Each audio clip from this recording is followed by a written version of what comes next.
if you're one of our haters who are out there watching. I want to warn people about hypnoporn. I need to stay meta. Like, what? If Jim would shut up for a second. Oh, high fidelity. Okay, don't tell me to shut up. I'm not whining. I eat doggies. I eat doggies. Feels like a party. Stop that.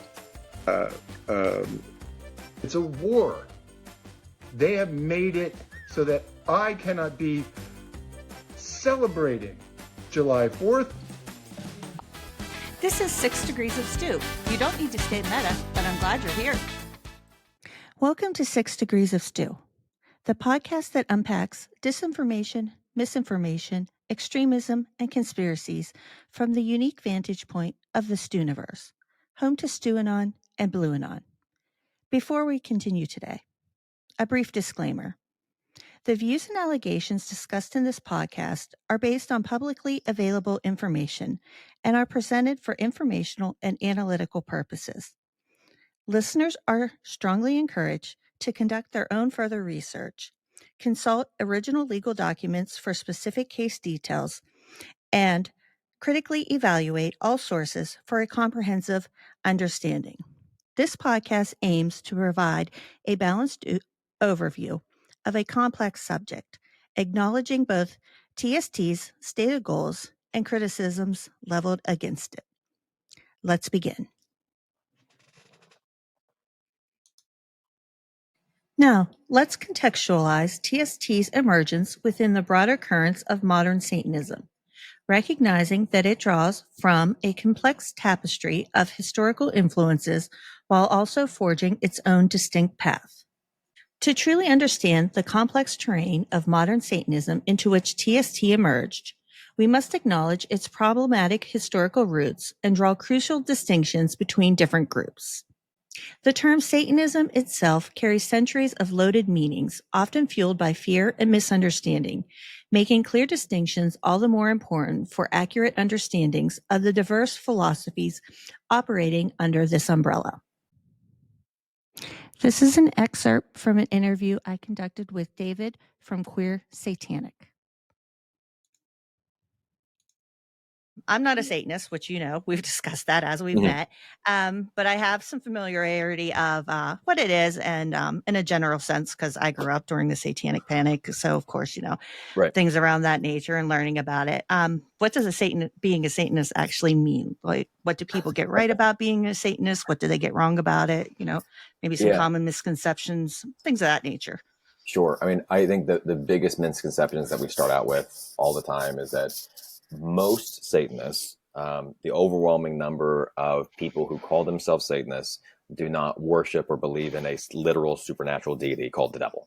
And there are some people who they're called, like, I don't know, Gnostic Satanists or theistic Satanists or demonolators, or those people do exist, but they're a tiny minority inside of a already pretty small minority.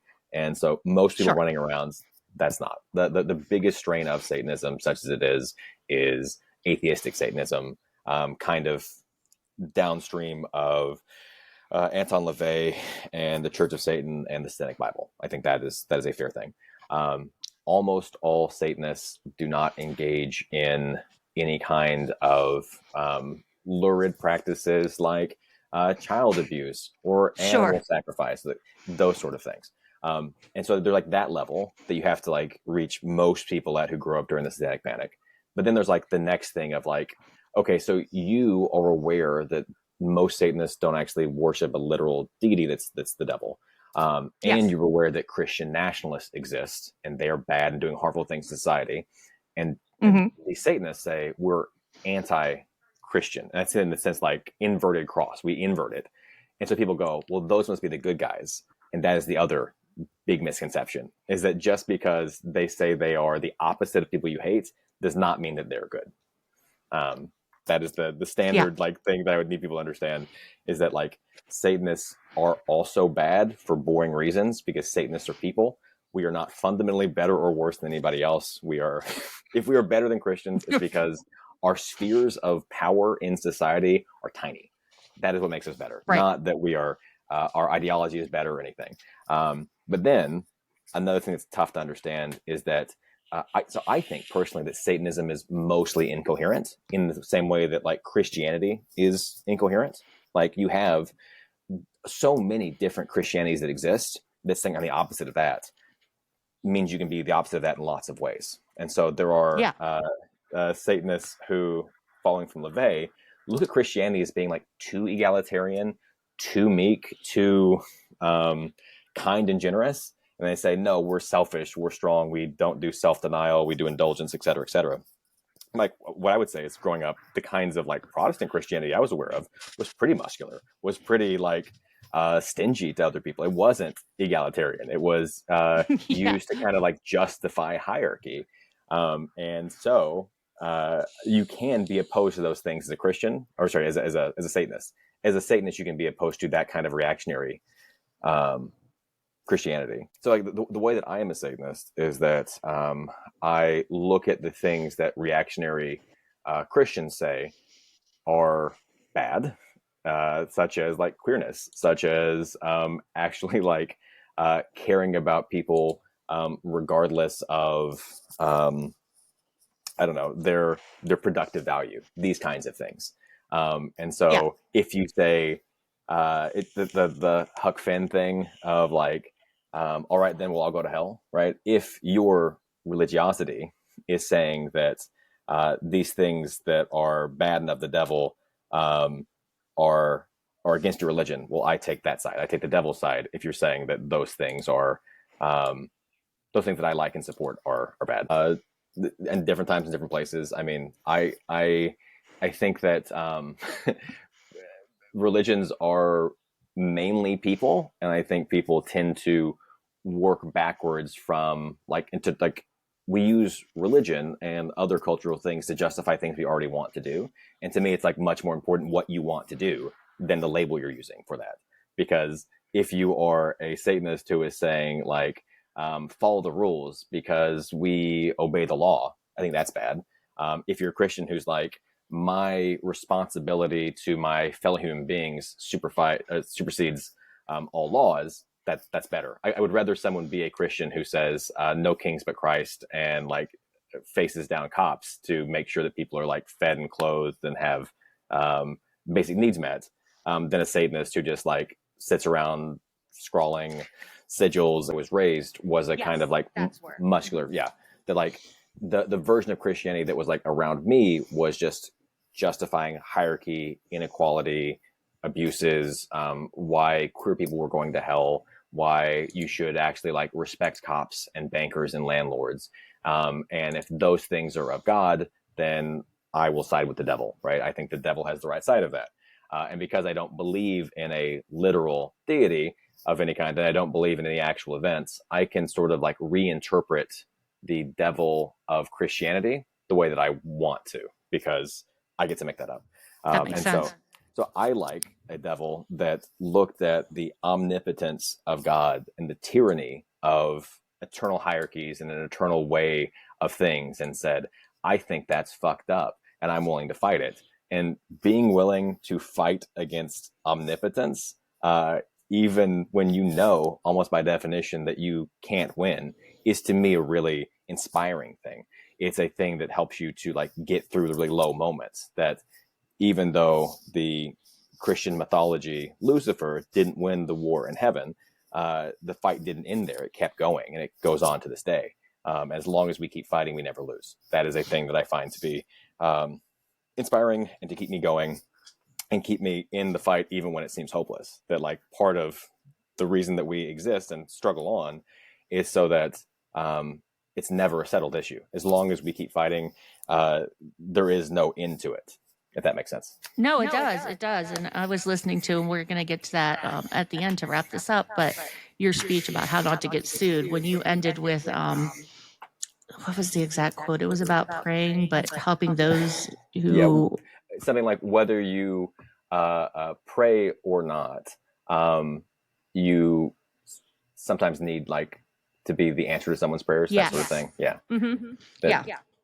I mean, I'm a materialist. I believe you are what we do repeatedly. And what I want is to show up and be transforming the world around me for the people around me, based on things that I do and not just my hopes and fears and worries. I don't think that my worry is actually, or stress makes the world better or different. It just makes me feel things. The way I make the world different is by doing things. And I, as a Protestant, am not super into ritual. That just wasn't how I was raised. There's nothing against that, but I'm saying, like, to me, when I do use ritual, it is to help me to like center and think and find myself, so I know what I need to do next. I don't believe in, let's call it spooky action at a distance, that sort of thing. Nothing against people that do that, but like, to me, the efficacy of magic is what rituals you can do to actually do things differently in the world that you couldn't if you didn't do that thing. That makes perfect sense. And I think that's really what's been enlightening for me for this, because I had a basic understanding of the different, way people practice Satanism, and the more, where we talk very, very small, which I go over in the podcast series that I'm working on now, interviewing here, when you talk about O9A or the Nazi Satanism or whatever, and what people picture when they think satanic panic, right? That, the bastardization of Satanism, I would say. But it was been enlightening because I'm in a Discord, with other Satanists and stuff, and just learning and observing. And I think it's a really beautiful thing, like, to see all that. I do. The different ways people, because I myself am not a Satanist, but I can appreciate it. I don't really believe in anything. I'll find out what happens, but and I don't worship. I was raised Roman Catholic, but I think it's a really beautiful thing. And I think the general public needs a better education on what Satanism is and isn't. Do you miss the rituals of Catholicism? It's funny because I still, once in a while, I'll catch myself doing some things like my grandmother used to do, like if an ambulance passed, you would bless yourself. It's ingrained in you, stuff that you can't let go of, right? I don't really, I can't say that I miss too much because it was so rigid, Roman Catholicism. I miss my other friends' churches that I went to. They were Methodist and Protestants. Those were a little more fun. Yeah. Oh, that's funny. That's funny to me, because when I went to a Catholic church, the few times that I did, all of the ritual and structure, everything seemed to be a lot more grand than the Protestant, it's Southern Baptist. That's interesting. Yeah, because we didn't have a mega church. It was just kind of a smaller. Maybe 60 to 150 people would be there, depending on the day. So it's a pretty small area. Everything's kind of plain. And then Catholicism has, the stained glass more, and all of the different call and response things you do. I feel like ex-Catholic Satanists tend to have the most fun with rituals and things. But I did also have a friend that was I don't know, they grew up in Appalachia with I guess it was Protestant Christianity, but it was witchy already. Their version of Christianity was already full of lots of witchy folk traditions. And so that just kind of continued into Satanism, just doing more of those. An easy transition. Yeah, exactly. Well, it's funny because we have a Ukrainian population. It's big in Pennsylvania. We have a Ukrainian church bias, Orthodox Ukrainian. And I find theirs it's just so beautiful. And we only go to services there for a wedding or somebody passes away, unfortunately, funeral or whatever.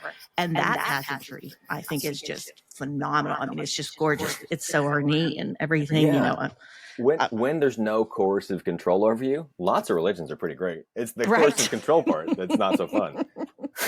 I have to agree. No, but I really don't. I think it just gets ingrained in you because Catholicism, we have that CCD class that you go to, and then you go through the confirmation classes, and it's just so beat into you that you just, for me at least, I'm speaking for myself personally. Yeah. That when I could just unleash from it, I was like, I don't have to do this anymore, right? Right, and there's a thing that it also shows up in Satanism sometimes, but Christianity in particular kind of defines itself by belief and orthodoxy, right thought. as opposed to most of the forms of Judaism that I'm familiar with are more like action based. It's an ethno religion. So like, and it's like more consciously that sort of thing. You can be someone who's an agnostic or even atheist Jew who still enjoys the high holy days, still like, well, I'm going to fast because that's what we do. I'm still going to, go to Passover because that's what we do. Right. And Christians kind of do this too, but think it's secular. Like there are so many atheists and Satanists that are just like, oh yeah, I still do Christmas. Right. But it's like, why? Why do you do that? Why would you? Yeah. Yeah. Well, I'm not in the religious way, but like you still like celebrate this holiday that's based on Christianity. And I don't know if you heard, I think I talked about this when I talked to the Free Society of Satanists on their podcast, but like what I notice is that Satanists who don't do that still tend to do like Christian holidays, but painted black. So they'll be like, no, it's not Christmas though. It's like Sol Invictus. I painted everything black and purple. Yeah. It's different. It's totally different. And it's like, no, you like want to have these holidays that are like the same as the culture around you, the cultural Christianity around you, but you want to feel like you're separated and distinct. And like, I don't think that counts. Maybe that's me being unfair. But I think like you're still culturally Christian, and you need to like understand that. Just like be kind of like aware of that in ways that I think a lot of Satanists really like the conditional minority status that they have. And this is not to say that Satanists don't experience like actual religious discrimination. Sure. But like I have a friend who got fired from a job for having a visible Leviathan tattoo and being openly Satanist. Now that I would say is discrimination. That's right.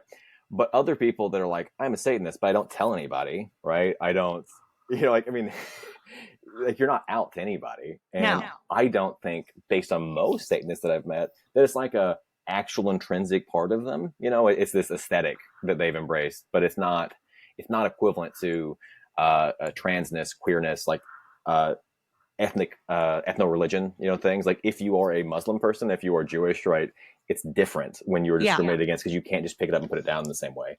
And Satanists, I think, white Satanists in particular, like to have something where it's like, no, I'm a minority too. I'm different. And it's like, yeah, but you're not really willing to suffer consequences for it. You like the idea of rebellion, but don't want to suffer any consequences of the rebellion. Yeah. And it's like, sometimes that story doesn't end great. I mean, I don't know what to tell you. Like sometimes you fight, and that's again, like this is why I am embracing it, is I feel like Satan lost the war in heaven. Like that's important. He didn't win that fight. No. But that's not the end of it. And like sometimes we fight and we will lose, but that's not the end of it. And like that to me is kind of the whole point of all of this. And it's not, I would not say that's a common practice of Satanists you meet.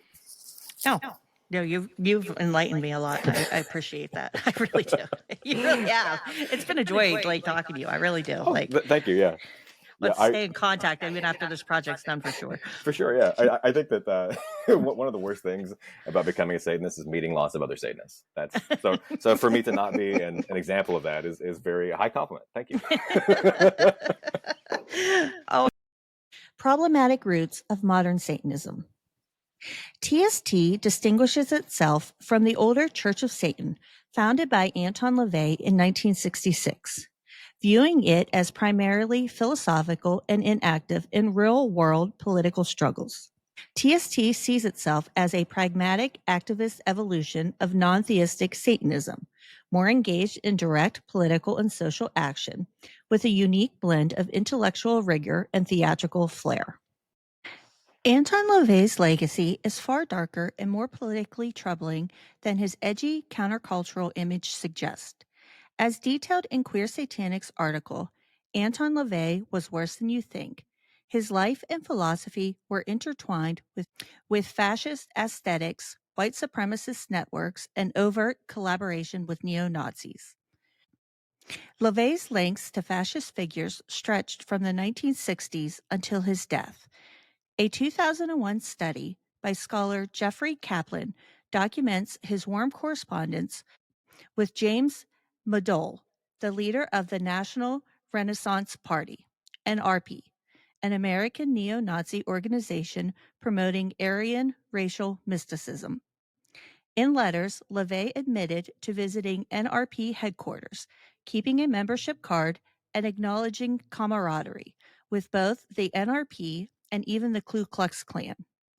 Instead of condemning fascism, he suggested such alliances could be useful to the Church of Satan's aims. LaVey and his lieutenant, Michael Aquino, admired Hitler's methods of power and organization, with Aquino writing that Mein Kampf was an unrivaled political textbook, once its anti-Semitism was removed. The Church of Satan's internal writings from that time reveal the belief that Hitler's political theories embodied the essence of power, a sentiment LaVey endorsed. LaVey's tolerance for neo-Nazis wasn't limited to letters. In the 1970s and 1980s, he maintained ties with figures like musician Boyd Rice, who openly embraced fascism and organized white nationalist events. Church of Satan publications later praised Rice and other far-right artists for their individualism.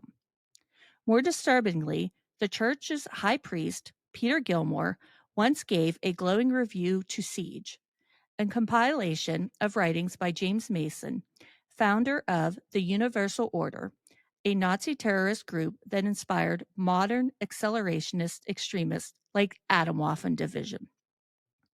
At the same time, Gilmore publicly called for eugenics programs, social stratification, and even the creation of an American Schutzstaffel, explicitly invoking the Nazi SS as a model for future policing. LaVey often dismissed accusations of racism by claiming his use of fascist symbols was aesthetic rebellion. Yet his own words undermine that defense. In The Black Flame, 1993, he wrote approvingly of fascism's appeal, that young people extract the pay dirt from it, particularly its emphasis on men who look like men and women who look like women. He praised fascism's aesthetic of dominance and clarity of gender roles, marking it as a moral order he admired rather than condemned. By the 1990s, LaVey's public statements left little doubt about these views. In interviews and writings cited by his partner, Blanche Barton, he described Satanists as new genetic strain, born to rule over the weak. He explicitly endorsed selective breeding, stratification, and the formation of a satanic police state to weed out inferiors. Though he framed this as ethics rather than ethnics, the underlying thinking echoed by Nazi racial pseudoscience, replacing race with satanic nature as a genetic marker of supremacy. LaVey's political leanings were not incidental provocations. They were systemic to his philosophy. From his use of Nazi iconography and early rituals to quoting Hitler and Ayn Rand side by side to building alliances with open white supremacists, LaVey consistently aligned Satanism with authoritarian and exclusionary ideologies. As former church member Isaac Bonewitz recalled of the 1960s, Black and Jewish members were virtually absent, and Nazi uniforms were used not as pure theater, but as sincere symbols for members steeped in right-wing thought. Ultimately, as Queer Satanic argues, LaVey's law and order Satanism was less a rebellion against hypocrisy than a repackaging of racial hierarchy and social Darwinism under a countercultural banner. His satanic philosophy, rooted in elitism and eugenics, absorbed fascism not as parody, but as inspiration, and its echoes still shape the Church of Satan today.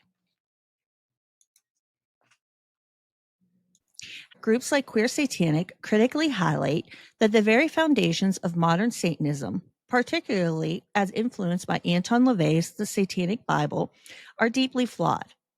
They assert that LaVey's work is rooted in power worship and is significantly tainted by his substantial plagiarism from the proto-fascist work Might is Right by Arthur Ragnar Redbeer Desmond.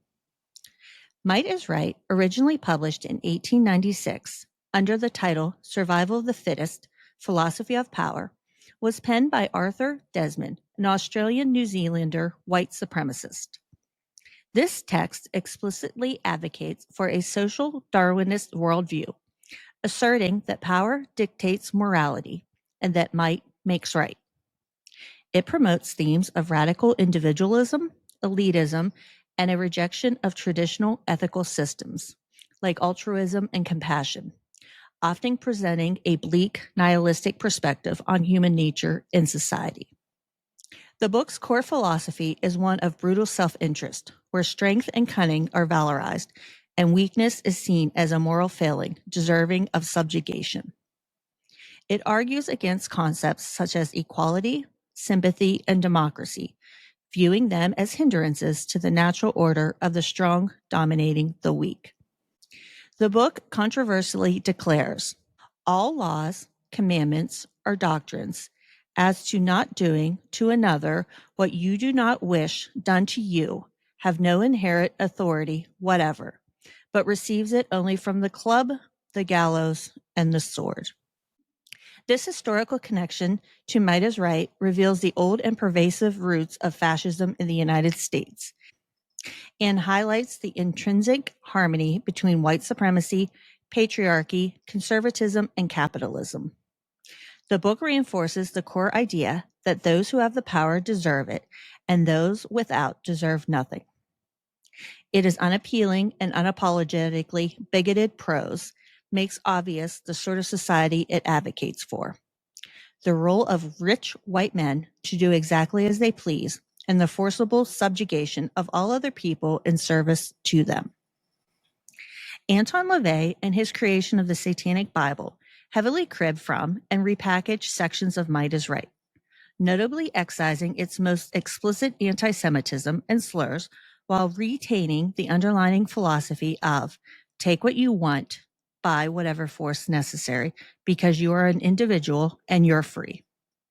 LaVey's continued public praise for the book after his appropriation was recognized in 1987, further cementing this problematic connection with modern Satanism. This foundational issue cast a shadow on modern Satanism broadly. Misiko's own past associations with promoting and illustrating Might is Right further intertwines TST's origins with its problematic lineage, even as the organization now explicitly condemns such ideologies and positions itself against white supremacy. Content warning. Clip is unedited. Clip is from the 24-hour Might is Right internet radio stream, intended to promote the new edition of the 19th century book that Shane Bugbee published and Doug Misiko had illustrated. Like, I think it's okay to hate Jews if you hate them because they're Jewish and they wear a stupid fucking frisbee on their head and walk around and think they're God's chosen people. But it's not okay to hate somebody just because their parents were stupid fucking Jews and wore stupid frisbees on their head and thought that Jews were God's chosen people. I mean, that's not what they choose to go along with, and they're normal people too. If they're Jews? Oh, if they were born of Jewish blood, but if they don't follow that whole Zionism line of bullshit, they're okay. Are you telling me anyone with Jewish blood is okay with you? No, I'm telling you that not everybody of Jewish blood is okay with me. It depends on if they follow the Jewish... Do you like Satanic Jews? Satanic Jews are fine. I don't know about that. Then they're not I don't like any Jews. It's Zionism. Hey, Jew blood, one drop of Jew blood means you ain't breaking bread with me, motherfucker. Why, you Jew? You Jew? Yeah, no, some of the... Hey, he's getting upset. I think his ears are turning red. I think his last name might be fake for a Jew. Fuck, look at me. Well, maybe... I'm an Aryan king. Maybe so many of the Jews wouldn't have been killed if they wouldn't have all turned on each other like they did during World War II. Yeah, that's what I'm saying. A lot of that's been covered up. That there was a lot of fighting amongst themselves. And also, we should never forget that it was not 6 million people. It was actually under 3 million. More Polish folk died in the concentration camps and in the showers and in the ovens than the Jews. But no one talks about that. Exactly. Yeah. That's why I hate the Jews. The Poles, the Russians, the Gypsies, many more of them were slaughtered than the Jews, but the Jews are the ones who go around and demand money from the Swedish banks and do all this stuff. They want reparations just like the blacks. It's bullshit. And speaking of eugenics, up until the mid-'70s in California, they did sterilize retarded people and stuff. Something like 18,000 people were sterilized up until, 77 or something. And now they're talking about giving those people reparations and their family members. The tension between this historical connection and TST's contemporary activism is a recurring theme in critiques of the organization, prompting ongoing debate about the authenticity and evolution of TST's progressive stance. Historical echoes, the influence of the Process Church of the Final Judgment. Beyond the controversies surrounding LaVey Satanism, the Satanic Temple also draws from the intriguing and often misunderstood Process Church of the Final Judgment, also known as the Process.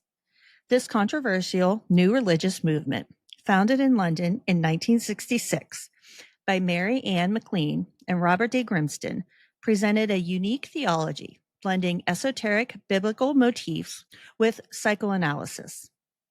Unlike TST, the Process Church was a theistic organization proposing a trinity of divine figures, Jehovah, Lucifer, and Satan.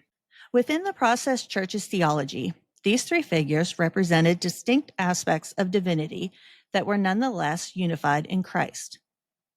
Jehovah embodied wrath, vengeance, discipline, and retribution. Lucifer was the light bearer, urging adherence towards love, kindness, and living in peace and harmony, emphasizing enjoyment of life to its fullest. Satan, the receiver of transcendent souls and corrupted bodies, represented two powerful opposites, the striving to rise above human and physical needs to become pure soul and spirit, and conversely, the temptation to descend into depravity, sinking beneath all human values and moral standards. Salvation from their perspective came from resolving these internal tensions by understanding the divine parts within oneself. You said a moment ago that there were the Jehovians. Yeah. So within the process, there were people who identified with Jehovah, there were people who identified with Lucifer, there were people who identified with Satan. Is that correct? Yes. So, let's say that someone who has the bent towards Satan, were these people the more amoral processions, or does it not really work that way? No, it didn't work really like that. It was what one has to deal with internally. For instance, a Jehovian might be very authoritarian and direct and everything like that. Maybe too much so. So the Jehovian would learn to ease back on that aspect. And just as somebody who identified within the Satan group would also have to deal with the passions and, as you say, immoral thoughts and things like that, but dealing with them rather than acting them out. So someone who's Luciferian is more freewheeling? Yeah, laid back, perhaps a little more whimsical, easygoing. Were these... I wanted to talk a little bit about the theology of the group, how the group viewed the relationships of Jehovah, Lucifer, Satan, and Christ. I wanted to ask if you would describe that. Well, this arose, as I understand it, because it was already around when I joined. It arose out of their interest in various psychological theories, particularly, I think, Adler and Jung. And following on from that, they decided, and I don't know quite how this formulated because it already happened when I came along, that all of us human beings were psychologically, spiritually aligned to one of the three, either Jehovah, Lucifer, or Satan.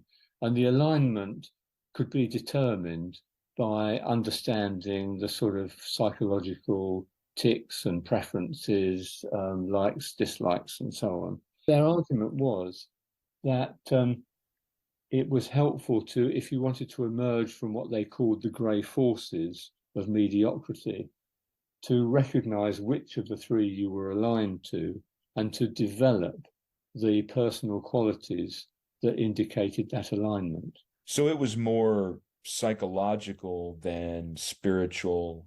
That was certainly my understanding of it, although there might be some people who would disagree. I mean, the Church of the Final Judgment, it didn't involve, as far as I can recall, any particularly active worshipping of anything, although there was a belief that, in fact, before I left, the belief was that Christ had returned to the earth and was, not surprisingly, in your part of the world, and would soon make his presence known to others. And in fact, it was my enthusiasm for this message that led me off my own bat, because they didn't encourage me to do it. And in fact, I got into a little bit of trouble for doing it. I decided to go and speak at Speaker's Corner one Sunday. Now, I was so enthusiastic about the message of Christ having returned and the process generally. And interestingly, the process and the Church of the Final Judgment, they weren't really strong on proselytizing, but I got the bug and I thought, I'll go and speak at Speaker's Corner. Now, I'm a 20-year-old, quite shy young man at this time, so this was a very frightening thing to do. But for some reason, I was fired up by the idea. And my friend, Brother Anatol, I asked him if he would help. And to this day, I still think that the idea I came up with was a brilliant way of getting a quick crowd, because I didn't want to just start speaking to nobody. So the two of us were, both dressed in black with silver crucifixes, long hair and beards. And I positioned my box, which I had painted black, quite near to a group of probably about 24 or more people listening to somebody else speaking. So I stood on the box, and as I did so, my friend Brother Anatol, from a little distance away, called out to me, "Who are the servants of the ungod?"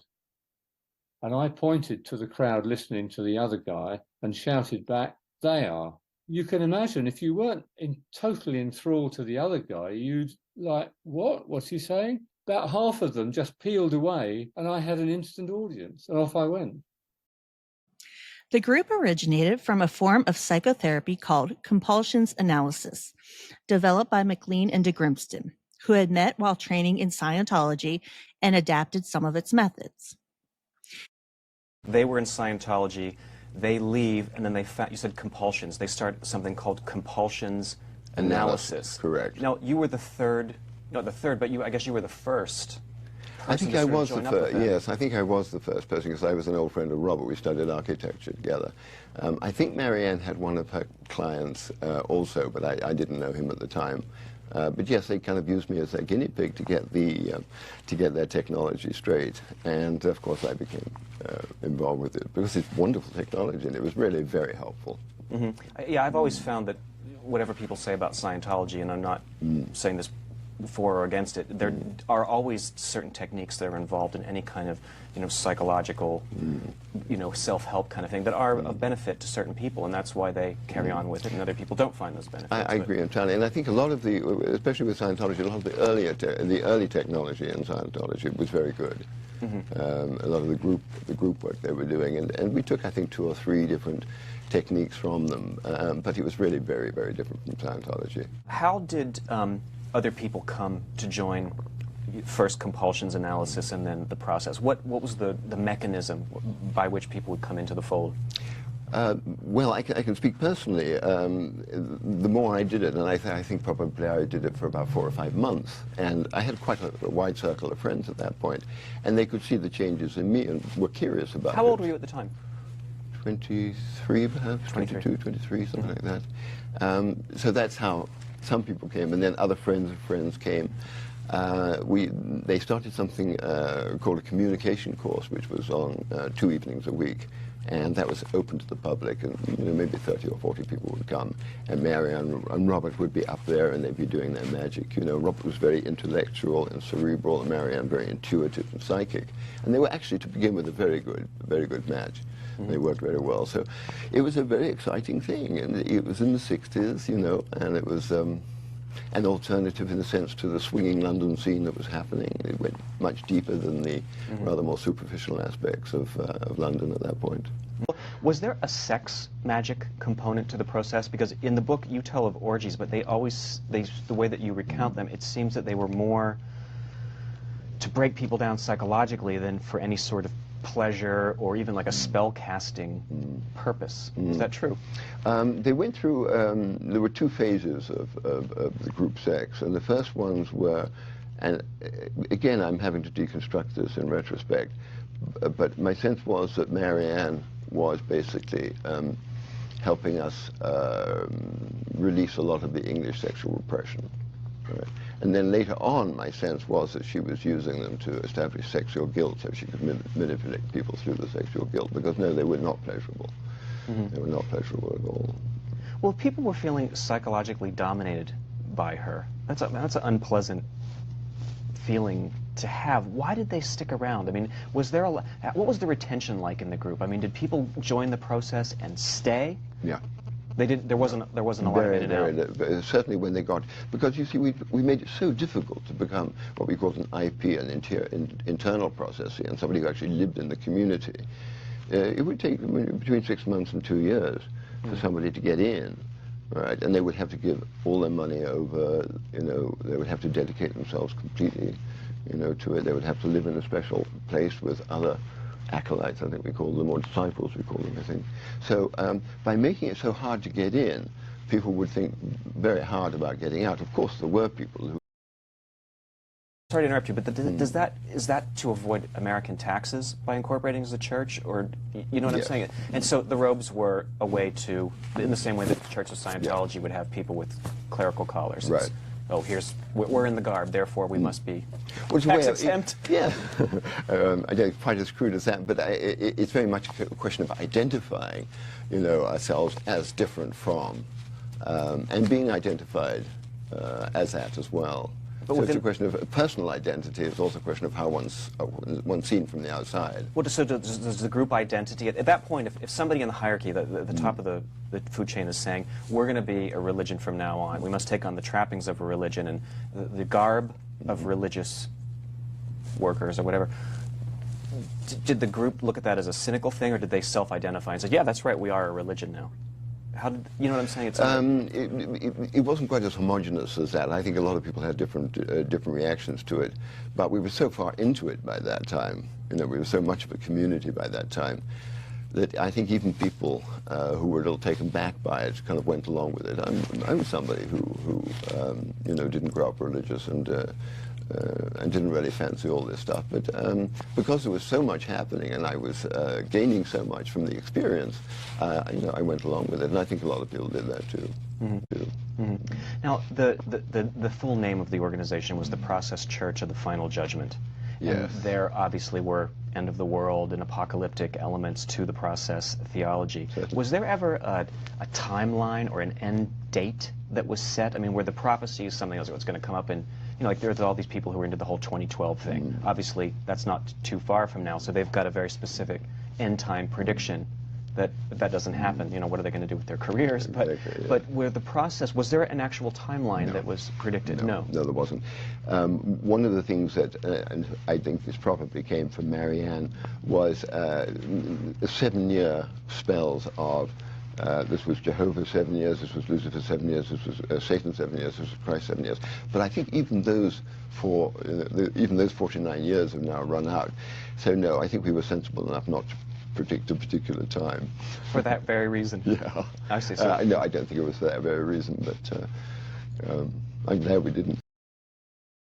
Ranks. So how many inner circle members of the process were there at the height of it? Well, the community itself was hierarchical, right? So we had the inner circle probably was maybe 14, 15 people perhaps. And then around that were another group of maybe 30 or 40 people. And then around that was another group of perhaps, you know, another 20 or 30.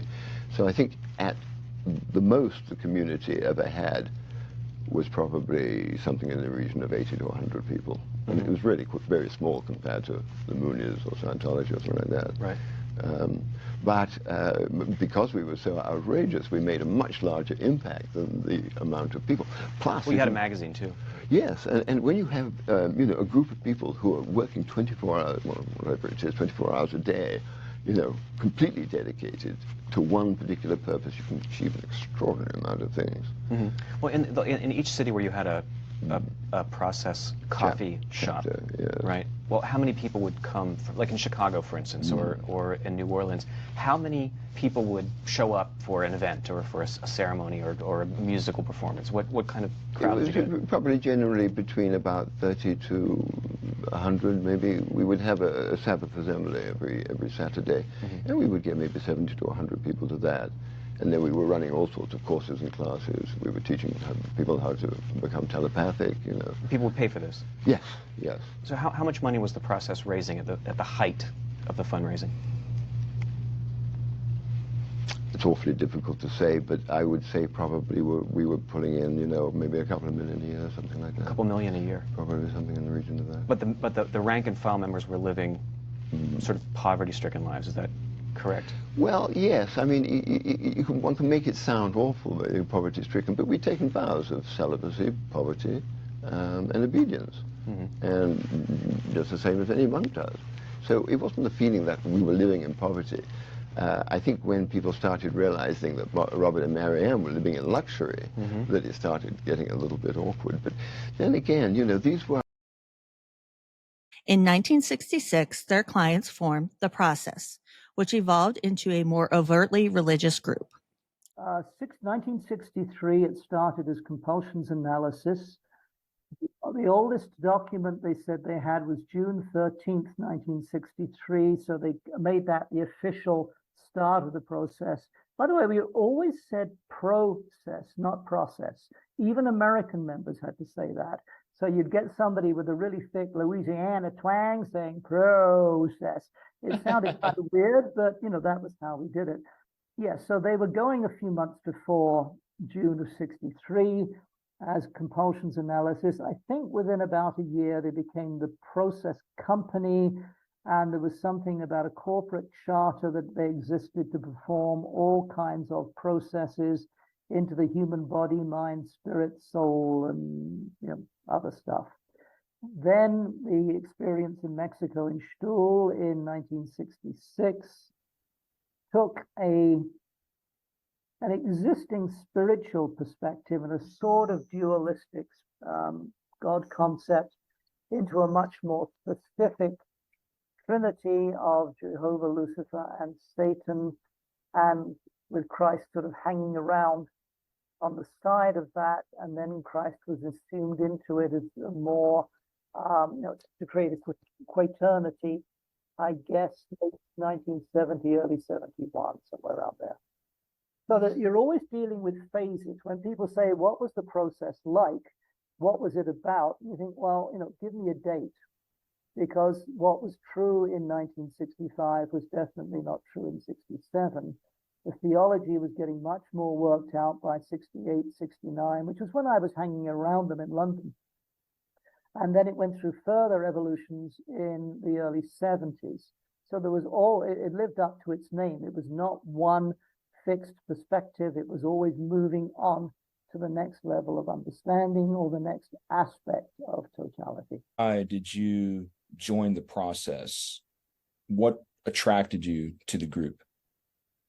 Well, it would be 1967 when I was 20 or just coming up for my 20th birthday. I was working in the King's Road, Chelsea in London as a short order chef in one of a chain of cafes called the Cardoma. And whilst out and about on the King's Road, I came across somebody selling the magazine, the Process magazine. So I bought a copy of it. And in the magazine, it said that they were based in Balfour Place in Mayfair and that they had a coffee bar there. And just there was something intriguing about it. And I think, not sure if it was the first time I went along, I went with a former school friend or not. But anyway, I went there and just liked the atmosphere. There were a bunch of people who seemed to be regulars there that I found interesting to just get to chat to. And I got talking to the people who were running the process and started going to some of the events that they had. They used to have things like trials where they would try famous people from history, the Pope, Churchill, the royal family. They had various activities like that. They showed films on a Friday and Saturday evening. And so I started hanging out there probably, at least I would think 2 or 3 times a week. What happened during your first meeting? Well, the first meeting, I mean, it is a long time ago. I was going to the coffee bar regularly, enjoying hanging out there, enjoying talking to other visitors and also members of the process. And then I think it was suggested that I might like to join. And I said I was interested because all I was doing was working as a short order chef at the time on what today would be counted as minimum wage. So I said I'd like to. And they said, well, if you join, you'll be working here. We'll pay you a sum of money each week. And you can live they had a duplex in Wigmore Street, which is just round the corner from Harley Street in London, which had previously been their headquarters. And they said, you can live there. So this was great. I could then walk to and fro. It was a short walk to the process in Balfour Place. And I can't remember how long after, it was probably not very long after I joined, that they said, well, it would be good if you actually started doing sessions. Now, these sessions were hugely expensive, and you either bought a half hour or an hour. And from memory, I think an hour's session was probably something like 75% of what they were paying me for a week's work. So it was a big deal. I didn't have much else to spend money on. I bought some food for myself, but a lot of the time I'd eat there. I didn't have any rent to pay. And it was also a requirement once it morphed into being the Church of the Final Judgment that we all had to dress in black and were expected to allow our hair to grow and beards to grow and to wear a large silver crucifix, about 2.5 inches, I suppose, which they supplied. So that was all fine. And we were given a notebook, or we supplied a notebook when we had these sessions. And so we went in, sat opposite the, in quotes, telepath. And the way it worked was that he or she, in my case it was a he, would ask a question which I would consider without speaking. And this sounds a bit crazy. After a pause, the telepath would tell me what my answer was. Now, not surprisingly, this sort of thing led to newspapers at the time referring to them as the mind benders of Mayfair and such like. It's sort of understandable. Unfortunately, years ago, I lost the notebook I had, but I remember, I can't remember how many sessions I had, but if we briefly fast forward to when I decided to leave, which was a very emotional thing, and I remember my work there involved several things. I would be waiting on table in Satan's Cavern, which was the name of the cafe. I would be doing cleaning, and I would be their projectionist for the Friday and Saturday films. And I'd also sometimes do other things, like when Timothy Leary made a visit, I was told I was the one chosen to introduce him, which I felt very nervous about doing. So when it came to the point where I decided to leave, because I'd seen sort of what I saw as cracks in this philosophy, I remember going into the kitchen, and Father Mendes, as Gregory Castle then was in the kitchen working. And I said to him, I blurted out, I've decided to leave the process, and burst into tears. And he was really very kind. I mean, he stopped what he was doing and gave me some time to just talk a bit about it and said, well, if that's what you want to do, you might want to have a last session before you go. So I said, okay, I would do that. And I had a half-hour last session. And it's important to emphasize that at no point did anybody say or do anything to try and dissuade me. All I received was sort of a slightly baffled kindness, because they were baffled that I wanted to leave, but they were kindly. And after I'd left, just weeks after, the News of the World, the now defunct newspaper here that came out on Sundays, ran a piece about the mind benders of Mayfair, a 2-page so-called expose with a number of errors in it. And I realized that if I contacted them, I could probably get quite a fat check in exchange for my story. And to my ongoing surprise over the decades, and I have to say, pleasure, that I decided not to do that. And the reason I decided not to do it was not that I wasn't hard up, because I was, but because I felt that my experience there, and I still feel this, had been very helpful. When you got in, it was a very strictly organized, hierarchical organization, and had at that point taken on strong cultic aspects, which to me was a very cool idea at the time.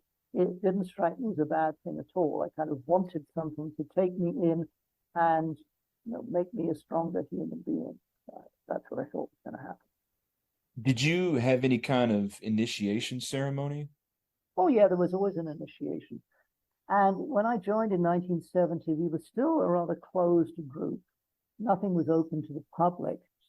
After I showed up after that spiritual crisis, I showed up at the chapter in London, said I want to join. They said, well, you have to work for a few weeks to convince us, that you're serious.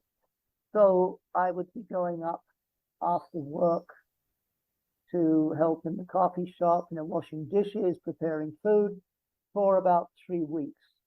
Then you became an acolyte in a little ceremony. It was the first time you went into the Sabbath assembly, and you actually saw the group as a functioning religious community, all seated in a circle around the central altar.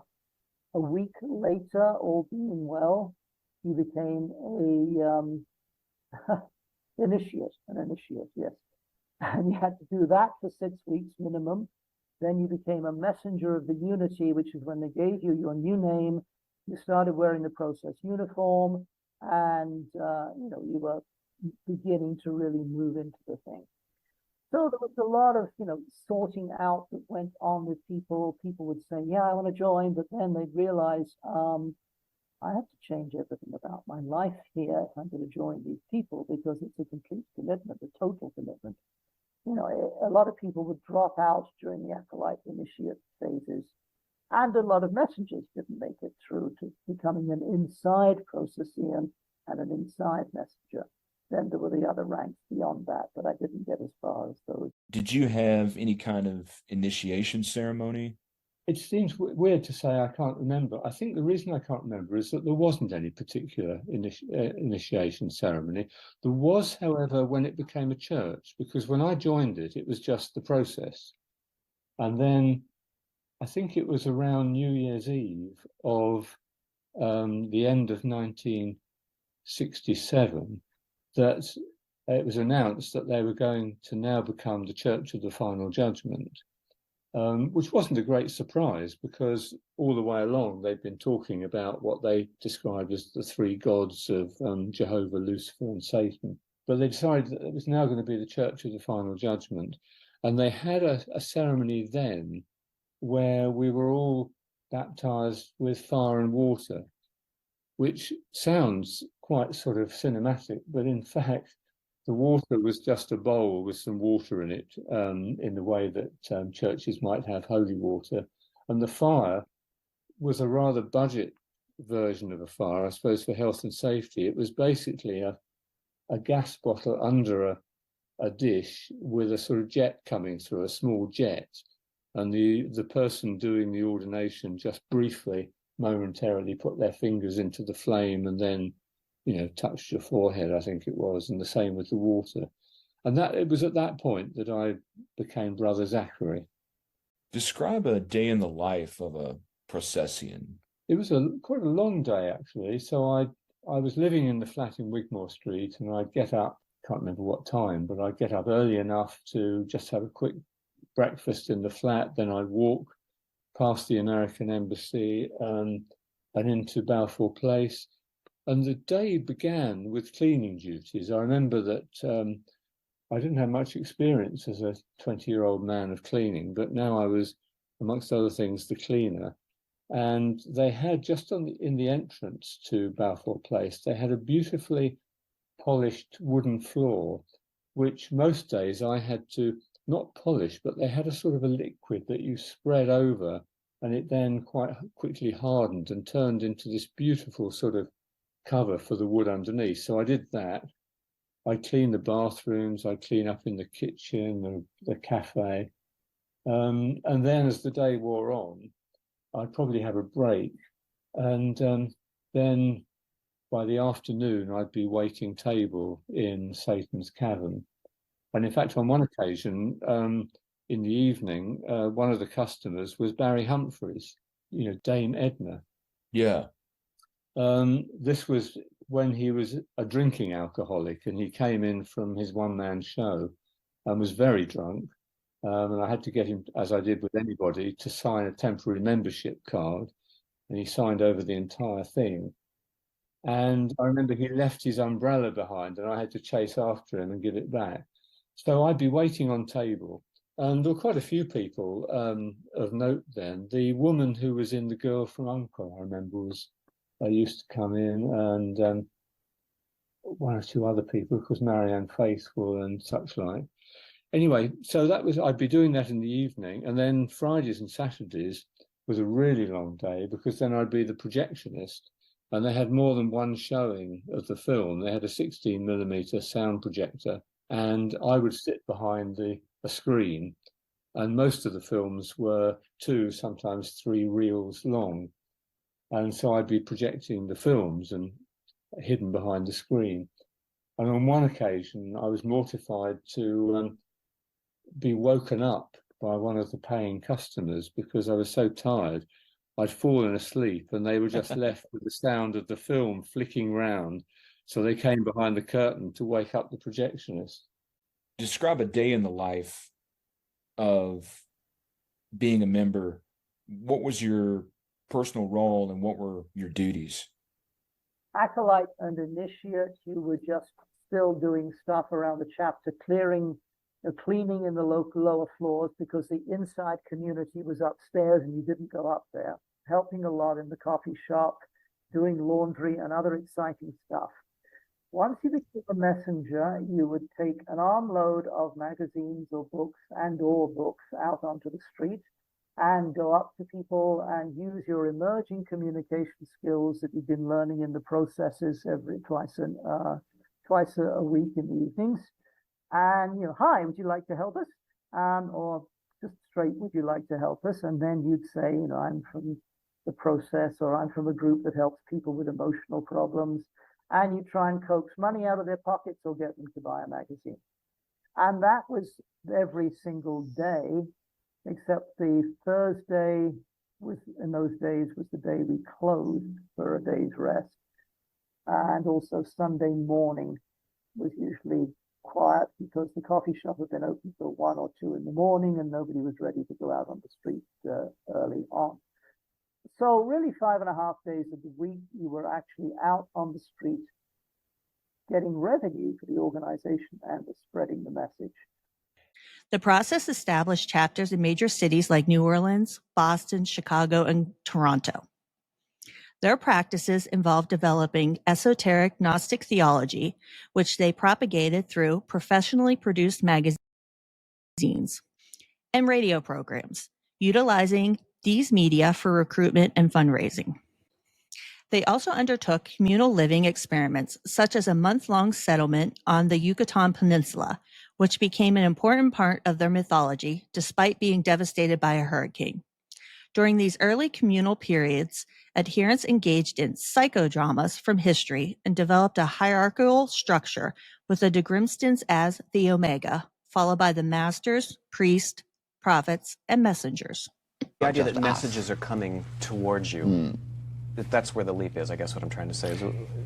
Yes, it was a rather mysterious thing in a sense, because it wasn't imposed. It was a real sense that we had cleared ourselves out so much at that point that we could hear, we could listen much more deeply.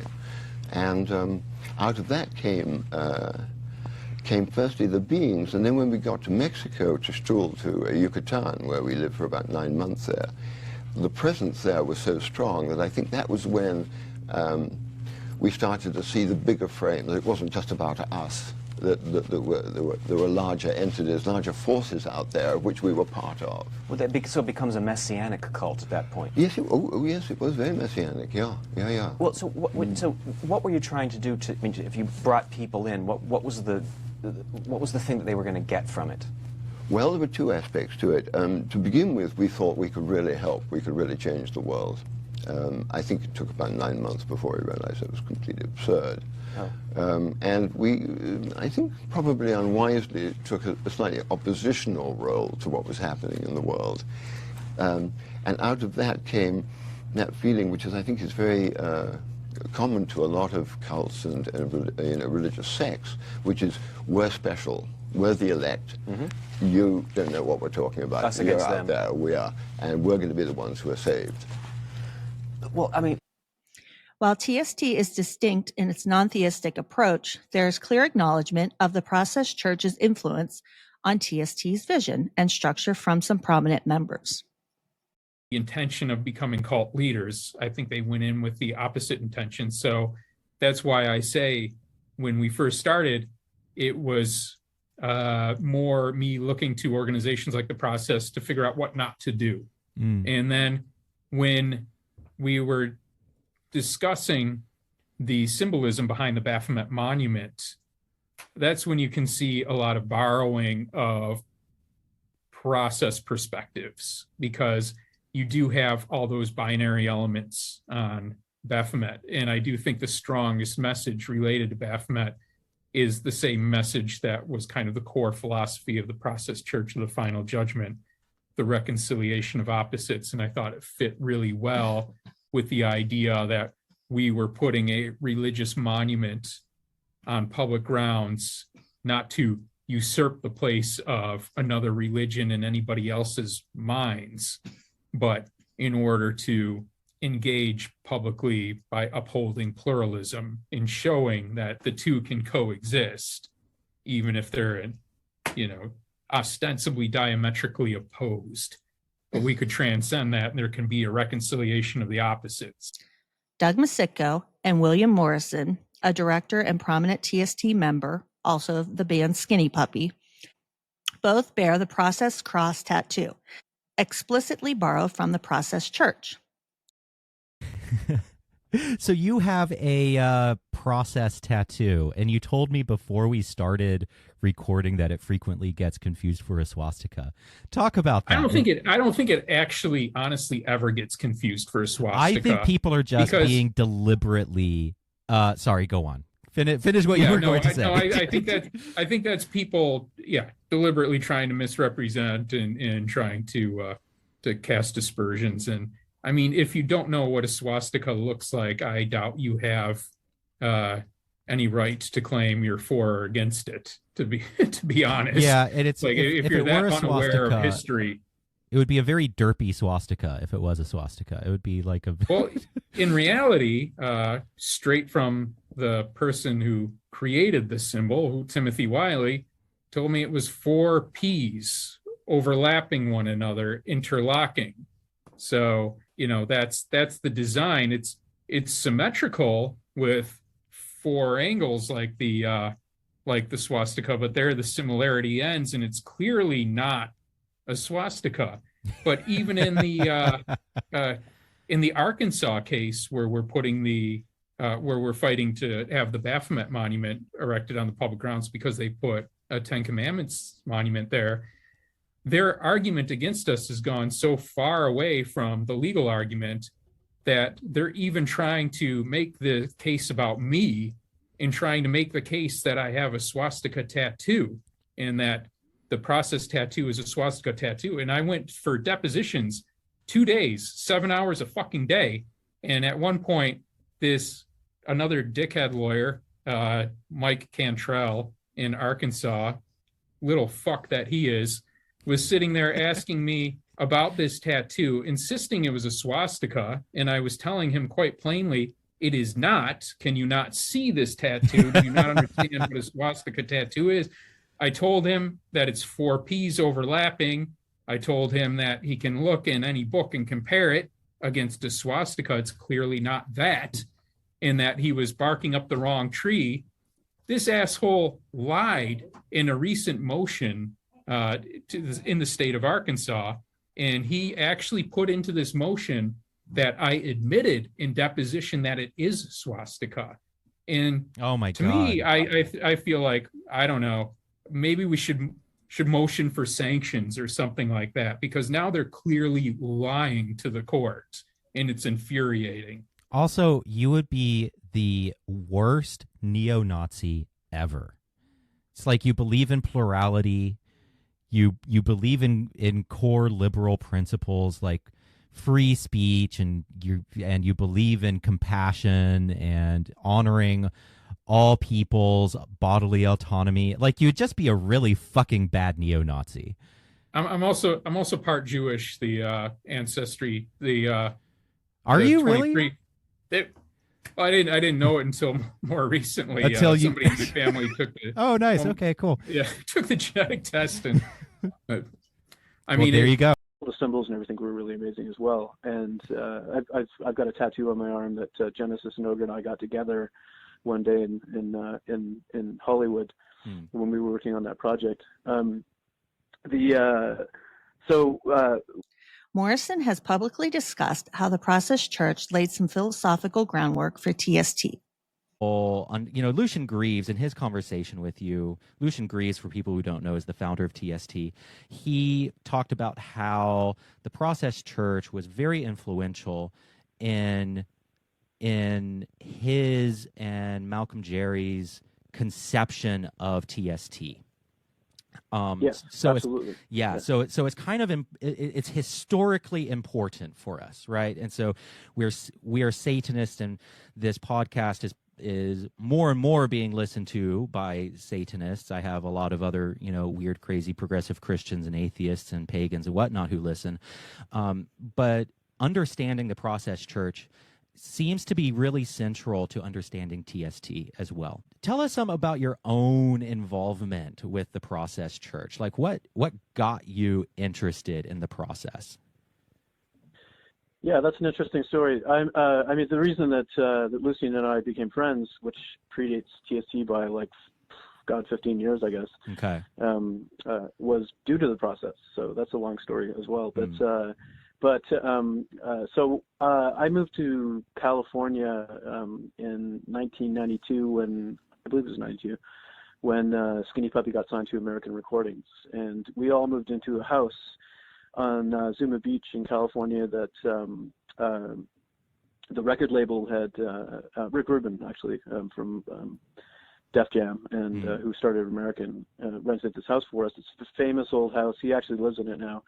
And bands like The Band and Jimi Hendrix and all these people recorded there. It had this really long musical lineage. And at the time, that was, we're talking like predating the web at that point, the visual web, the first web browser that was released. And I was really I was a Unix guy, and I was really interested in the internet, and I could see what was going to come next, or some version of it anyways. And so, we were trying to figure out what we were going to do with this project and what we were going to call this record. And then we had invited Genesis Peorage to come down and stay with us and work with us on the project. Genesis is considered to be the godfather of industrial music. He's from a band called Throbbing Gristle and Psychic TV, and has created his own sort of cult, which is called Topi. And I'm sure lots of your listeners probably are aware of that. Jen walked in the door, and we became fast friends. And I think I told the story when I was talking to Lucian, but I was just basically sitting there brainstorming with him about what we might do with the whole concept of the record and where it was going to go, you know, in terms of what we were trying to create with Skinny Puppy at that time. And I looked at Jen and I said, you know, I've got this idea and I call it cultural engineering. And he starts laughing at me. and he literally he was wearing a fanny pack. And he reaches in and he pulls out his business card and hands it to me, and it says Genesis P-Orge, cultural engineer. That's hilarious. Yes, it's also really very funny sinister. moment. Like I can imagine the conspiracy theorists like getting all over that. Yeah, well, the thing with Jen is that, I mean, dating back to that time, is that he was involved with, you know, the Merry Pranksters and, you know, all these, and, you know, when he was in LA, he would go stay with Timothy Leary at his house before he passed. And, you know, so he had a lot of friends that were all, you know, cultural pranksters, if you will. Yeah. And anyway, so we started talking, and we started talking about symbology and, you know, and just the whole idea of the internet and all this kind of stuff that was going on at the time. And he asked me, you know, have you heard of the process? And I hadn't at the time. And Jen had a whole archive of the process materials, so he started bringing that stuff forth, and we started looking at it. And Ogre, the singer from Skinny Puppy, got very intrigued and interested by it. And the thing that really compelled us was the idea of the union of opposites in the process church, which was that, you know, there was Christian and Satanic elements within the church. Yes. And you know, it was really about balance, and it's something that really appealed to us, and all the symbols and everything were really cool. So talk some about the kind of how is it that the process influences the Satanic Temple? Because, you know, Lucian Greaves talked about how in his conversation with you, and by the way, this is very like Satanic insider baseball for listeners who are not Satanists.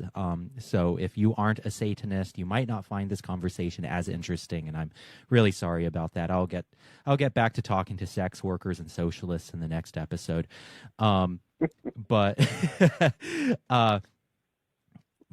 Lucian, in that conversation with you on his Patreon, I think that conversation is also available on TST TV, talks about how the process was more influential on TST than Church of Satan even was. And I think that that's kind of surprising to a lot of people, because most people, they hear Satanism and they instantly think Anton LaVey, they instantly think Church of Satan, they think you know, kind of his Ayn Randian social Darwinist bullshit.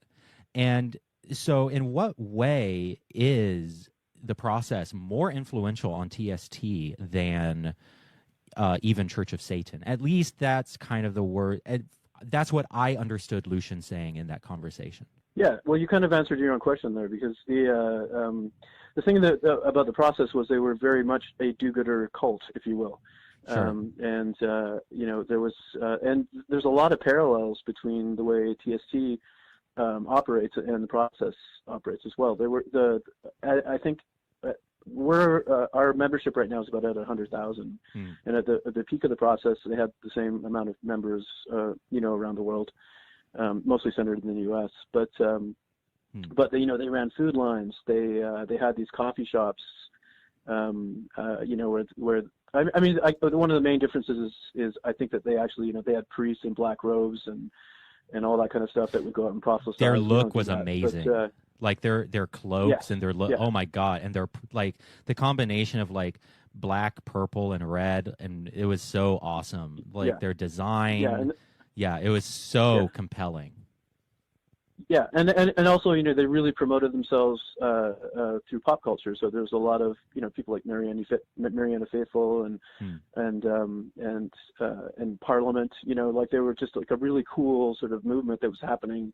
That was almost like they were kind of hippie-ish, but they were sort of anti-hippie at the same time. Right. And but they did a lot of public work, and you know, they were all about compassion, and that is, I think, to me, is always like the core difference between the Church of Satan, and no disrespect to Anton LaVey, I think he was a performer and a really interesting character. And a pioneer for his day. Yes.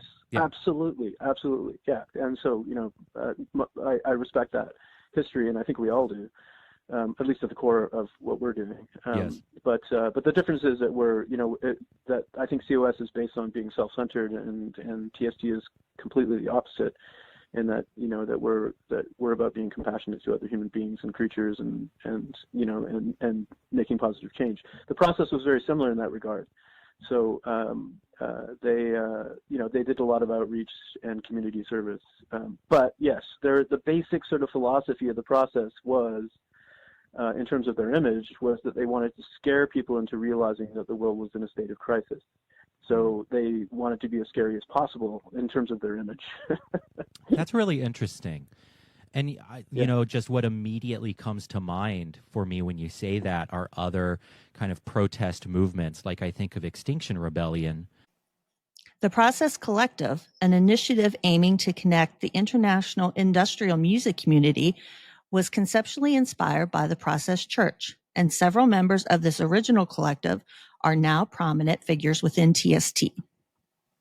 So in order for me to really talk about that, I'll have to fill in a bit more of the story.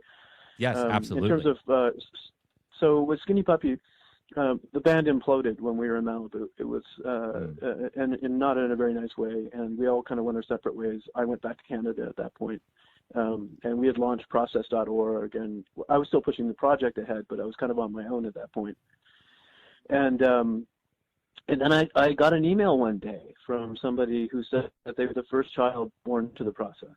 And then I got a flood of emails from people who were actually members of the process, and that came out of nowhere. At first it was a bit intimidating because I didn't, and then I realized I got contacted from the Albany chapter, which was still in existence, and then I got contacted from the Toronto chapter, which was still in existence. Wow. They weren't done. They just went underground. So that, and their approach was, kind, I guess would be the word. They had a lot of questions, so I engaged with them, and I told them about the nature of how we were representing them and our project and who Skinny Puppy was, and it resonated with them, and so it was all good. That was fine. But then what happened next is I became a conduit for people that were part of the process back in the day to reconnect with the existing chapters, and they actually started calling me the catalyst, and I became this like way station for ex-process members. So I got to hear all these stories, and it was super interesting. And that's about the same time that Lucien got in contact with me, because he was interested in the process, and he was starting to formulate maybe the idea of writing a book about the process. And that's how we met, and that's circa probably 95. That's fascinating. Yeah, it was really, really interesting, and I eventually was in Toronto. I'm Canadian, and I met with one of the priests of the Toronto chapter, and we sat down and we had lunch together, and he told me that everybody in the process had been talking about me and us, and what we had done, and they were totally fine with it, and felt that we were representing them in a way that they were okay with, but they didn't want to become public. And then what happened next was the Albany chapter decided that they would like to become public. We had the domain for process.org, so I actually turned over the domain to them, and they went online for a while, and then quickly decided that was a bad idea. Because, why was that? Well, so what happened with the process was that there were a couple of books written about the process. So one of the, I think, mistakes that they made, besides, the way that they're representing themselves visually on the streets, was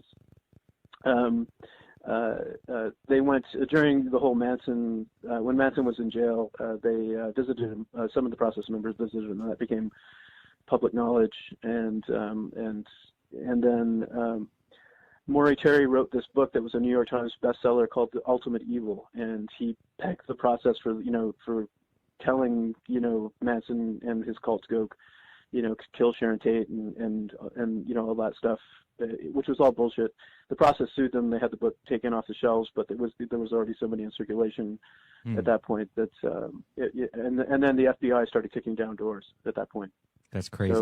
So yeah, it's a really crazy story. So a lot of people had their lives overturned because of their involvement with with the process. And so yeah, I mean, fast forward to after that, I'm not sure if the Albany chapter is still in existence or the Toronto chapter. Honestly, I've lost touch with them. The Process Church faced controversies, including unsubstantiated but damaging allegations of links to figures like Charles Manson, who allegedly borrowed philosophy from the group, and the Son of Sam serial killer, David Berkowitz, who claimed his Processian beliefs led him to commit murder. Now, let's discuss the Manson family connection, because Ed Sanders, in his book, The Family, and then he wrote some very damaging things, obviously, about the group, and there was a lawsuit over that. And then those same accusations were later picked up by Maury Terry, and then embellished even further in his book, The Ultimate Evil. And he connects the process to Manson and the Son of Sam slangs, and they seem to think that there was this vast, sleazy, underground, satanic network that, drug sales, murders, snuff movies. I mean, there's a lot of things, and other nasty things. Is there any grain of truth in any of that? No, not a grain. It was our fault for making ourselves so mysterious that other people could project their nightmares onto us. But somebody interviewed Charles Manson for the death issue of We went to see magazine. Charles Manson in prison. Now, I mean, we weren't even in Los Angeles when all that was going down. Mm-hmm. We'd left Los Angeles 2 years earlier, so no, we had nothing to do with him at all. In fact, he had much more to do with Scientology than to do with us. Oh, he claimed to be a clear. Yes, he did. Did he And not? Bugliosi, was absolutely. No, there's absolutely nothing, no truth in it whatsoever. And the idea that Maury Terry goes on about German shepherds being killed, I mean, just because we had German shepherds, he then makes the assumption, oh, well, they must be the ones who are cutting the heads off German shepherds. We loved our dogs. We fed our dogs better than we fed ourselves. I mean, the idea that anybody there would kill a dog is so... These associations, despite being unproven, significantly harmed the church's reputation and contributed to a decline in donations. In response, the group sought to soften its public image, playing down its satanic elements and black garments. The church formally ceased to exist as the process in the late 1970s, following the separation of McLean and de Grimston in 1974. Exactly did the process split up? I mean, what caused the schism that resulted in Robert de Grimston, the Jesus, the charismatic Jesus of the movement, being cast out of the group? It was firstly, I think, a fairly gradual affair. But my sense was that when we lost the English court case, that's where a split just started.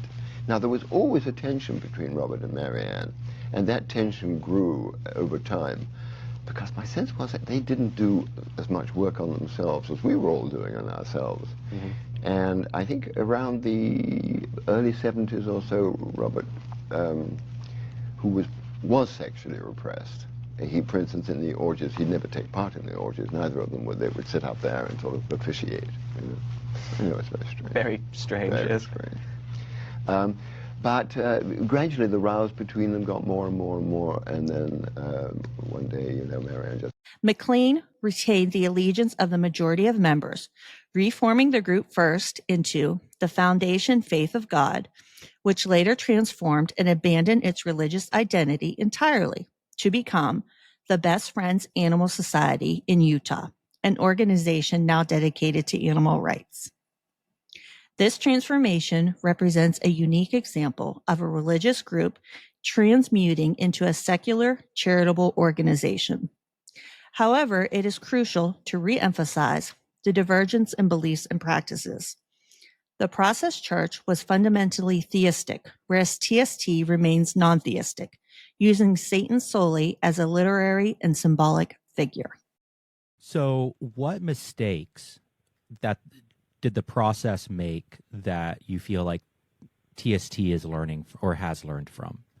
I feel like the process probably made some massive mistakes in other religions, and it doesn't just have to be the process. But what mistakes did the process make that you feel like TST is deliberately not making? Well, I think with TST, again, I think that the process at its core, again, was a personality cult, and I think that Marianne was very much the kind of orchestrated the demise of the organization, and then she went on to form Best Friends Animal Shelter in Utah after that. But with TST, I mean, we early on we created the National Council, which I was originally a member of. And we have, and that's grown now to the International Council. So there has always been checks and balances in terms of the way that we operate. And, I myself was had a part in creating a lot of the original infrastructure and rules and regulations for the way that TST would work internally. I don't feel like the process really ever did that. It was more of like Marianne being a dictator. They were all, everybody was fucking everybody in the process, and it was just, it was a big mess, at the core. So the core basically just dissolved and ended up with a lot of hurt feelings, and that's, TST is very official in the way that it operates at its core, and it's an organization, with structure. This is an excerpt from an interview I conducted with David from Queer Satanic. I think they took aesthetics from the Church of Satan, and that was kind of it. Like they were like, yeah, we're Satanists aesthetically, but then their vision for what they were doing was this like ironic cult that's actually a cult. For me, TST is basically just the Process 2.0. Like there was the Process Church, and then there was the Process Organization, or I forget whatever they called it, like with Morrison. Yeah. And then you have the Satanic Temple. I think it's just the Process Church 2.0. Yeah, like and also like I really do like they just switched up some things, like how they, let's go with Baphomet and let's do the Satan thing and not all the other deities, like Lucifer and all the others. Honestly, that's my opinion. Yeah, because also like within the Process Church itself, like that was already kind of like a thing they went through multiple iterations of. Anyway, that wasn't that important. Yeah. And I'm not as up on the life of Genesis as Peorage. Is that how you pronounce her name? I think so. Yeah, because it spelled like porridge, but it has the apostrophe, so I say Peorage. Right. Like that person, like also had like her own abusive cult back in like the 80s and 90s, but it wasn't like the Satanic Panic came after them, or that sort of thing, and it wasn't that, but it was more like we talk about like banal, mundane sort of abuse that happens in these kinds of like cultic personalities, like rock stars, that kind of thing, which was also bad. And when she died, all of the like good stuff came out about that she had done, and she did like some cool stuff as an artist or whatever. But like she also was part of that, like, we're doing fascist Nazi stuff as like for shock, but like it's just it's so wild. They lionize people in their death, right? And they nobody wants to say, well, they were problematic too. Like the Process Church seems really cool on its outside, but like it was fucking crazy too. Like let's not forget the control. And she was doing forcible marriages, and they were stoning people, and they were self-flagellating. Like there was a lot of bad shit going on. And like the child abuse and like the intergenerational child abuse too. Yeah. And like again, like not of the like lurid kind, as far as I know. Like when I'm not an expert on them, but from what I read, it was more just like you're forcing people to live in poverty to support the life of Mary de Grimson and her like upper circle. They were neglected. They were just they didn't have the parental their parental figures around them, or guardians or whatever. They didn't have that comfort. They were just kind of shoved in this little group, and maybe we'll see you once a week. See when we see you. It really is hard to know like where to start, but like for me, an important thing is based on the things they've actually said and the way that they've behaved, the Process Church of the Final Judgment and the Process like Collective were both like models. That's it, the Process Collective. I couldn't think of what to call it. I was like the Process, whatever, the middle thing. But I mean, they were models for what TST is. And people reflexively supported them because some of the worst people hated them, and that's a really bad. It's a really bad justification for supporting something. It really is. Yeah, it totally is. And digging into all this, I was just like, wow. Absolute distinction, Nazi Satanism. It is absolutely crucial to understand that there is and can be no ideological overlap, common ground, or connection whatsoever between the Satanic Temple and Nazi Satanism. Any conflation of the two is a profound, dangerous, and irresponsible misrepresentation. Nazi Satanism is primarily associated with extremist groups like the Order of Nine Angles. Originating in the UK in the 1970s, O9A is a highly decentralized, secretive, and neo-Nazi organization that explicitly fuses a dark, esoteric interpretation of satanic imagery and occultism with extreme white supremacist, fascist, and accelerationist ideologies. In Transgression as Transformation, Unpacking the Order of Nine Angles, Ideological Fusion, Dr. Marc-Andre Argentino provides critical insights into the O9A's dangerous worldview. His central thesis revolves around the O9A's concept of transgression as transformation. This refers to their belief that individuals achieve spiritual and personal evolution through acts of extreme transgression. Unlike other extremist groups that might use violence for political ends, O9A integrates transgressive acts, including severe violence, as a necessary part of their esoteric, sinister dialectics and personal development. This means that engaging in acts typically considered abhorrent by societal norms, such as murder, sexual violence, and other forms of criminality, is not merely tolerated, but actively encouraged as a path to higher understanding and overcoming perceived weaknesses. Argentino explains that this sinister dialectics involves individuals undergoing a series of insight roles, which are essentially real-world experiences, often criminal or socially condemned, designed to push the individual beyond conventional morality.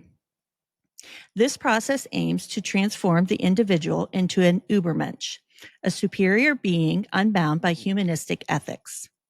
The goal is to break down existing societal structures and personal limitations, leading to a new, more powerful form of consciousness. Argentino highlights the O9A's unique and dangerous ideological fusion. Neo-Nazism. The O9A openly espouses white supremacist, anti-Semitic, and fascist ideologies. They promote the idea of racial hierarchy and advocate for the systemic destruction of democratic values.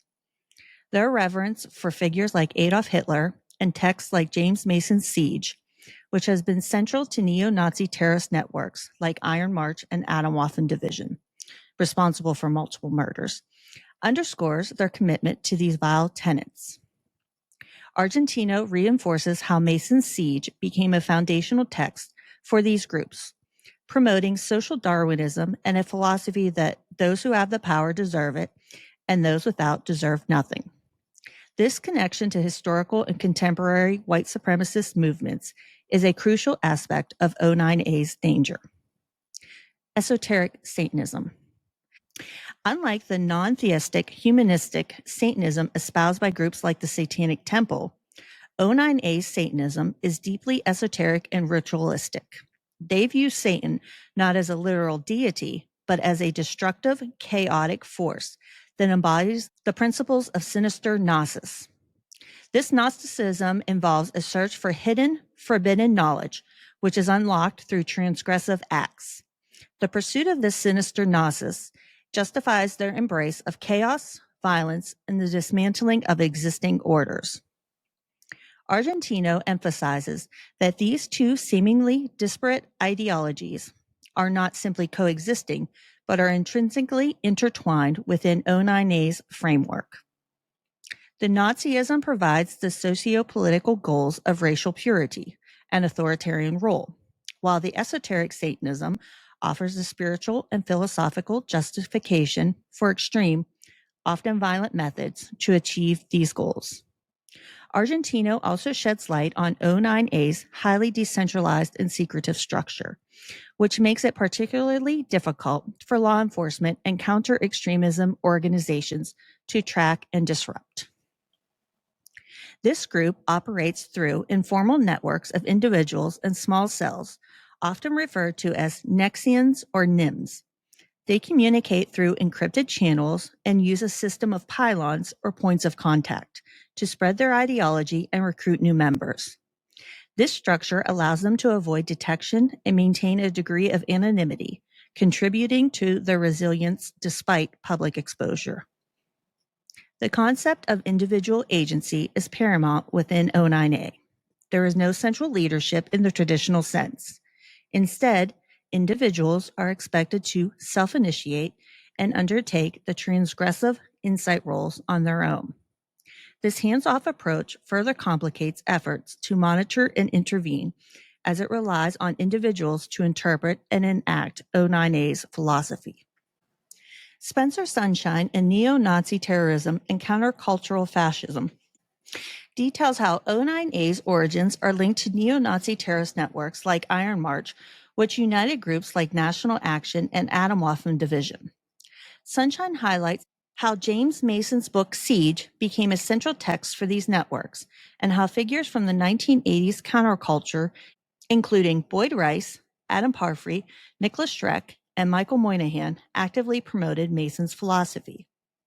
The Southern Poverty Law Center explains how a mainstream racist group, the Foundation for Human Understanding, a Georgia-based nonprofit founded by proponents of racist pseudoscience in 1973, through its neo-Nazi publishing house, Black Sun Publications, rescued James Mason's terroristic book, Siege, from obscurity by releasing a second edition in 2003.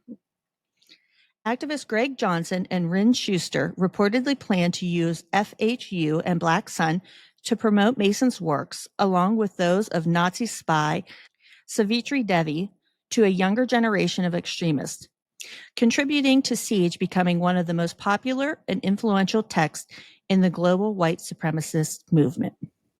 In the article Very Fine People, Neo-Nazis Are Still a Menace to America's Future, Dan Pine emphasizes the enduring threat of neo-Nazism in America, referencing Spencer Sunshine's book, Neo-Nazi Terrorism and Countercultural Fascism, highlighting James Mason as a neo-Nazi leader who provided the intellectual basis for a domestic terror movement for over 5 decades. Furthermore, current trends indicate a shift in the landscape of neo-Nazism. While there may no longer be a U.S. neo-Nazi party large enough to hold public rallies, as noted by an article from Truthout by Sunshine, this decentralization could lead to more fragmented and harder to track groups, potentially encouraging more right-wing terrorism. Despite the white nationalist wing of the alt-right and its neo-Nazi elements having been significantly weakened, Spencer cautions that their next moves bear close watching, especially given that Nazism often serves as the logical endpoint for those advocating conservative social hierarchies. O9A's teachings are diametrically opposed and fundamentally antithetical to every single principle and value espoused by TST. They openly promote and actively encourage vile tenets such as rampant anti-Semitism, racial inequality, misanthropy, and the systemic destruction of human rights and democratic values, including acts of extreme violence. The Satanic Temple, by stark contrast, dedicates its activism to human rights, empathy, reason, and justice, and condemns racism, fascism, and violence.